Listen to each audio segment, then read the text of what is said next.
Morning everybody, welcome to Talk Tuesday, and today I'm going to be talking about speaking your truth, which is something that often we don't do, and there can be many reasons why we don't. It's often fear of one sort or another. It can be fear of being judged by others.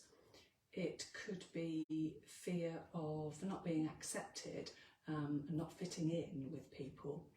And it could be just fear of upsetting somebody by whatever it is that you have to say. But the problem is that if we don't speak our truth, then self-evidently we're not being true to ourselves, and we're actually suppressing part of ourselves.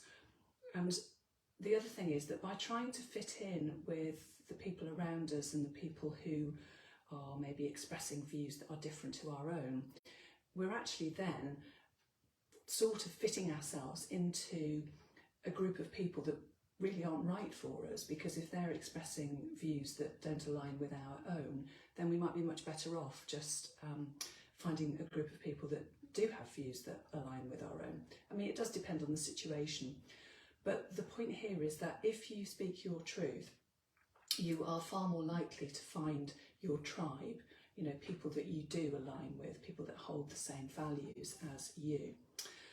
And another problem about not speaking our truth is that if we suppress what we really feel for too long, it can have a habit of bursting out when, you know, perhaps we don't want it to, which is often when we're angry, we suddenly start to say a lot of things that in a harsher way than we would had we actually spoken our truth in the first place.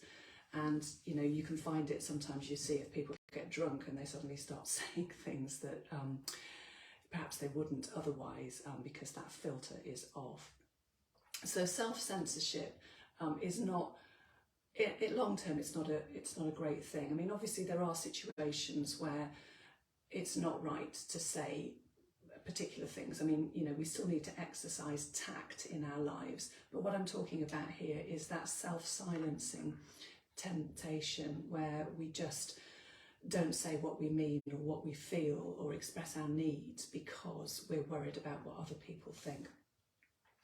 And when we do start to speak our truth, it is really powerful. People can tell when we're being authentic. You know, if we're saying something that we don't really believe or don't really mean, it's usually quite obvious. I'll try and show you a simple example. So if somebody asks you, you know, how you're feeling on a certain day, and you go, yeah, I'm great. But then, you know, ask again, how are you feeling? Yeah, I'm great. And you can really feel the difference in the, you know, the forced words through gritted teeth and the smiley words that go along with how you're feeling. And so if you do speak your truth, as I say, it is very powerful. People can tell when it's true and authentic. And it's also very liberating if you have spent a lot of years self-silencing and you suddenly do start to speak your truth and what your values and what's important to you. And believe me, I know, because I was somebody who spent years not speaking my truth. And it's something that I really had to work on. So that leads me to how you do work on it if it's something that you want to change, if you have been self-silencing and you want to start speaking your truth. Often, if you have spent a long time not speaking your truth, you can have a blocked throat chakra. And if you don't know what chakras are, they're basically energy centres, and we have one in our throat. And clearing your throat chakra is really important if it's something that that has been blocked and has been deliberately, well, like I said, self-censored, self-silenced. And again, this is something that I had problems with. And for me, Reiki was what helped to open up my throat chakra. But there are many, many other ways that you can do it. Reiki treatments are great for it. There are other therapies that can help, but you can do it yourself. Firstly, by starting to speak your truth, which I'll come on to in a moment. But just to clear your throat chakra, anything using your throat is good. So singing, you know, singing loudly at the top of your voice, chanting, you can find chanting practices online which you can join in with, just to, it's just to open up your throat basically. And shouting's a great one. And I don't mean shouting in anger. One thing that I recommend to people here where I live in North Devon is go down the end of the beach where there's nobody and just yell at the top of your voice, whatever it is. If it's something that you have to get out, something you want to say, that's fine. Or you could just yell, just a noise, like ah, at the top of your voice. And doing that, it really does help to get that energy moving in your throat and helps to unblock that throat chakra. So that's one. Coughing. I'm going to cough in a minute, which is interesting, isn't it? Because that's something that often happens when you need to clear your throat chakra. So maybe I need to do a bit more work on mine. So then actually trying out speaking your truth. What I would say is, firstly, the next situation that you get in where you realise that you're tempted to say something that you don't actually agree with or isn't really what you're feeling. Perhaps if you want to, or you're tempted to agree with somebody else's point of view when you don't really, just have a think then about, well, could I actually just express my own view in that situation? Now, it may not be right in that particular moment, but awareness is always the key to change. And if it's not right in that particular moment, then maybe the next time you could express your own view in a similar situation.